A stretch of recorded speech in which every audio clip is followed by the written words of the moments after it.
এই মেয়েটা একটা কুংফু মাস্টারের মেয়ে, তার নাম দামি। কিন্তু ক্লাসের কোনো ছেলে মেয়ে এই ব্যাপারটা জানে না। একদিন ক্লাসের কিছু খারাপ ছেলে একটা দুর্বল ছেলেকে র‍্যাগ দিচ্ছিল, কিন্তু একসময় তার ওই ছেলেটাকে মারতেও শুরু করে। ঠিক তখনই পেছন থেকে দামি চলে আসে, কিন্তু ঠান্ডা মাথায় বিষয়টা ম্যানেজ করতে চায়, কিন্তু সেই ছেলেরা উল্টো তার সাথে ঝামেলা পাকায়। তাই দামি তাদের সবাইকে এক এক করে ধোলাই করতে শুরু করে, যা দেখে দুর্বল ছেলেটাও অবাক হয়ে যায়। তার নাম জিহো। সেদিন ক্লাস শেষে জিহো দামির পেছনে পেছনে আসে। আজকের ঘটনার জন্য সে তাকে ধন্যবাদ জানায় আর জিজ্ঞাসা করে, আমিও তোমার মতো শক্তিশালী হতে চাই, আমার কি করতে হবে? আর এটা শুনে দামি জিহোকে নিজের সাথে করে নিয়ে যায় আর তার বাবার সাথে দেখা করিয়ে দেয়। তার বাবা একটা মার্শাল আর্টসের ট্রেনিং সেন্টার আছে। জিহো সেদিন ভর্তি হয়ে যায়, কিন্তু তারপর থেকে তাকে এমন সব কঠিন ট্রেনিং দেওয়া হয় যেগুলো সে কিছুতেই পেরে উঠতে পারছিল না। কয়দিন এভাবেই পার হয়। স্কুলেও একটা ভিডিও ভাইরাল হয় যেখানে দামি সেদিন ওখানকার খারাপ ছেলেগুলিকে এক এক করে পেটাচ্ছিল, যার কারণে ওই ছেলেদের দলের একটা মেয়ে এসে তাদের সাথে ঝামেলা শুরু করে। তবে দামির সাথে সে পারবে না এটা জানা কথা। এদিকে প্রতিদিন সকালে জিহো তার ট্রেনিং সেন্টারে ট্রেনিং করতে যায়, কিন্তু তার শেখার গতিটা ছিল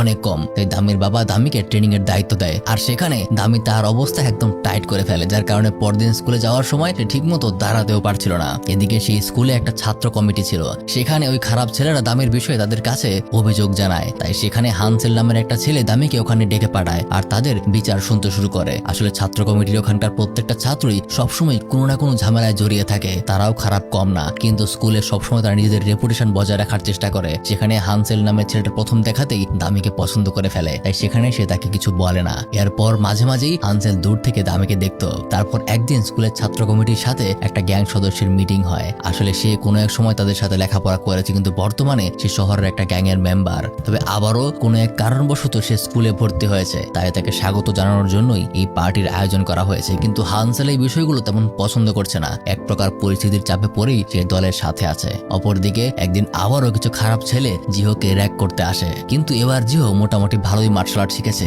তাদের দুজনকে সে ইচ্ছা মতো ধলাই করে দেয়। কিন্তু তখনই সেখানে সেই গ্যাংয়ের সদস্য ছাত্রটা এসে জিহোকে মারতে শুরু করে। জিহো তার সাথে আর পেরে ওঠে না, তখনই সেখানে দামিও চলে আসে আর সেই ছাত্রটাকে এমন এক কেলানি দেয় যে সে আর উঠে দাঁড়াতে পারে না। আর আজকের এই সম্পূর্ণ ঘটনা জানতে পেরে এবার হানসেল নামের সেই ছেলেটা দামির উপর একদম ফিদা হয়ে যায়। জিহোকে বলে সে তার ট্রেনিং সেন্টারে ভর্তি হয়, আসলে এখানে এসেছে শুধুমাত্র দামির কারণে। এরপর থেকে মোটামুটি প্রতিদিনই ট্রেনিং এর পাশাপাশি দামির সাথে সে কথাবার্তা বলার সুযোগ পায়, আর এটাই সে চেয়েছিল। আর এখন জিহোর একজন ভালো প্রতিপক্ষ আসার কারণে সে আরো ভালো মতো প্র্যাকটিস করতে শুরু করেছে। এভাবেই প্রায় একটা মাস পার হয়ে যায়। এতদিনে তারা তিনজন বেশ ভালো বন্ধুতেও পরিণত হয়েছে। একদিন তিনজনই একটা রোমান্টিক সিনেমা দেখতে যায়, কিন্তু দামি জানিয়ে দেয় পরবর্তীতে কোনো রোমান্টিক সিনেমা দেখতে গেলে আমাকে বলবে না, আমার সব ভালো লাগে না। তারপর আরো একদিন জিহো তাদের দুজনকে নিয়ে একটা রেস্টুরেন্টে যায়, কিন্তু তাদের কাছে টাকা ছিল না। তখন জিহো জানায়, আরে পয়সার চিন্তা করো না, এটা আমাদের রেস্টুরেন্ট, টাকা দিতেই হবে না। সেখানে জিহোর মা তাদের খুব সুন্দর করে আপ্যায়ন করে, কিন্তু এতদিনে স্কুলের সেই সদস্য কমিটির মধ্যে একজন এগুলোতে খুব বিরক্ত,